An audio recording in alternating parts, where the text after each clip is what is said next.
बिस्मिल्लाहिर्रहमानिर्रहीम। अस्सलामुअलैकुम। मैं हूं आपका भाई अब्बास हमदानी और आप देख रहे हैं जाफरी आर्ट टीवी।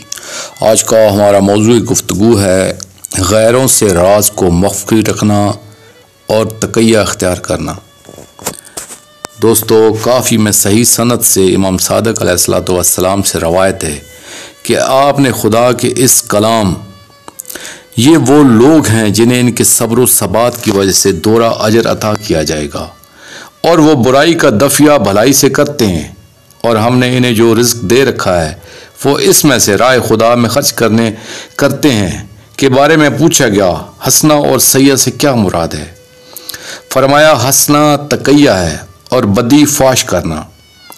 इस किताब में इमाम अलैहिस्सलाम ने फरमाते हैं कि तक़िया मोमन के लिए ढाल है, तक़िया मोमन की पनागाह है, जिसमें तक़िया नहीं इसका ईमान नहीं। रावी मोहम्मद बिन सईद कहता है कि इस हदीस को सोने से लिखना चाहिए, मैंने इससे बेहतर कोई चीज़ नहीं देखी है। कमालुद्दीन में इमाम सादिक अलैहिस्सलाम से रवायत है जिसमें आपसे बेहतरीन अमल के बारे में पूछा गया। हज़रत ने फरमाया, ज़बान की हिफाजत और खाना नशीनी। तफसीर नेशापुरी में मिलता है कि खुदा का फरमान है, ऐ ईमान वालो, तुम पर लाजम है कि अपनी जानों की फिक्र करो। जो गुमराह है वह तुम्हारा कुछ भी नहीं बिगाड़ सकता जबकि तुम हदायत याफ्ता हो।